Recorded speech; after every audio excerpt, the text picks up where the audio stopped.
Have you ever spent an entire weekend doing absolutely nothing, only to wake up on Monday feeling just as exhausted? Maybe you've been getting 8 hours of sleep every night. Maybe you've come back from a holiday and gotten back into work, and yet you still feel tired and motivated and mentally drained. If that sounds familiar, you're not alone. Most of us have been taught that if we're tired, we simply need to rest. But what if that's only part of the story? What if the reason you're not feeling better isn't because you're not resting enough? It's because you're not recovering in the right way. Today we're going to explore the difference between rest and recovery, and 5 different types of recovery your body and mind actually need, and how understanding this one concept could completely change the way you recharge your energy. For those of you that are new here, my name is Samsoom, and on this channel we cover the latest health and wellness tips to help take your health and well-being to the next level. If that sounds good to you, then please consider subscribing so you don't skip a beat with Samsoom Wellness. Okay, so without further ado, let's get started. First, let's talk about the difference between rest and recovery.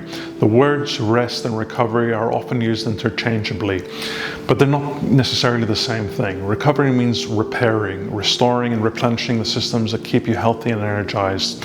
That's why you can spend hours on the sofa just scrolling through past social media and you still feel exhausted. Your body might be resting, but your brain is still processing information. Your nervous system is being overstimulated, and your mind may be still worrying about tomorrow's problems. Rest is important, but real recovery is much deeper than that. Let's get into it.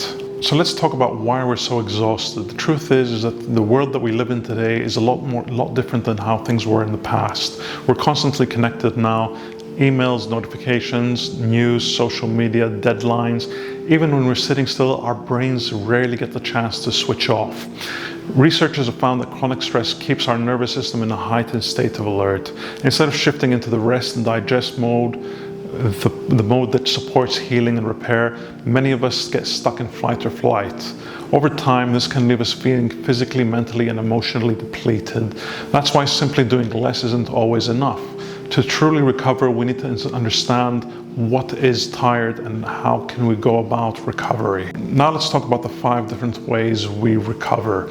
As we go through these 5 different ways, ask yourself one question. Which one have I been neglecting the most? The first type is physical recovery. This includes getting quality sleep, eating nutritious food, staying hydrated, and allowing your muscles and joints to repair.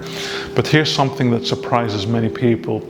If you've been sitting at a desk all day, your body may actually recover better from a gentle walk or stretching or light exercise than from spending another evening on the couch. Sometimes movement is medicine. The key is giving your body what it truly needs, not just simply doing less.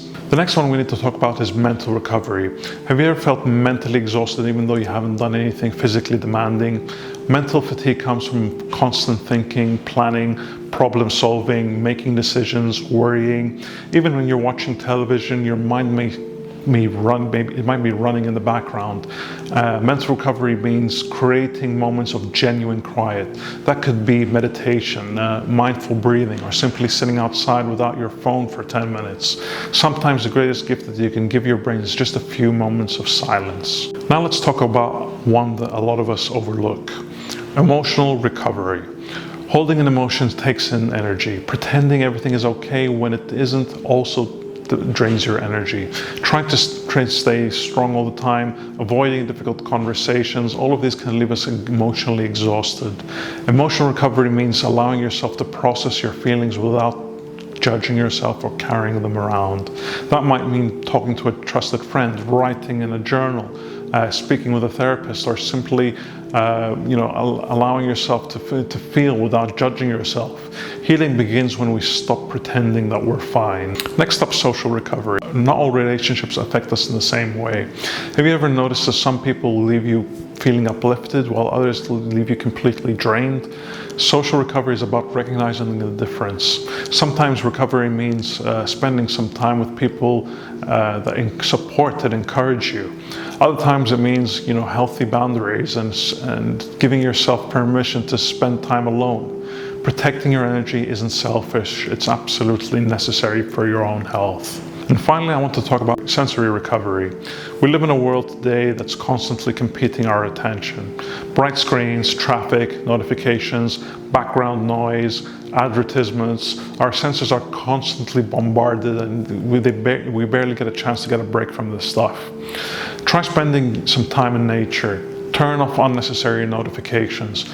Take short breaks from screens. Sit in silence for a few minutes. Your nervous system will absolutely thank you for this. Now we need to address a very important point. Why does rest sometimes fail? Here's the mistake that many of us make. We assume all tiredness has the same solution. So we sleep more, we watch another series, we lie on the couch, we take a day off. But if your mind is exhausted, sleep alone won't resolve this. If your emotions are overloaded, another nap won't fix that either.